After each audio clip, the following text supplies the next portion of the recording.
Welcome to the Salmon Runs YouTube. Enjoy the video. You start by stabilizing the audio chain now. Open Logic Pro X preferences and set the sample rate to 44. 1 or 48 kHz and I/O buffer to 256 or 512 samples. Once done, bypass third-party plug-ins to see if distortion vanishes. This isolates the problem fast. Make sure your audio interface input gain is not clipping, and inspect cables and connectors for noise. These immediate actions remove the usual suspects, so you can move on to deeper fixes without wasting time.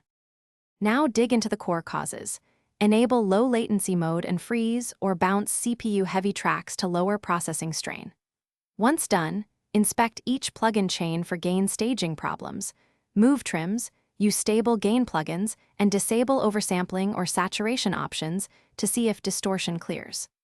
Also, make sure your project sample rate matches your audio files and the audio interface to avoid resampling artifacts. Together, these steps reduce digital clipping, CPU overload, and plugin-related distortion. Finish by rendering problem tracks and exporting stems at the correct sample rate and bit depth, then re-import them into a clean project to confirm the issue is fixed. Make sure you update your audio interface drivers, Logic Pro X and plugins, and restart the interface after updates to clear driver state. If distortion persists, try the key troubleshooting tip. Open a new project, import the suspect audio, and switch to a different audio interface or driver to determine whether the fault is project, plugin, or hardware related.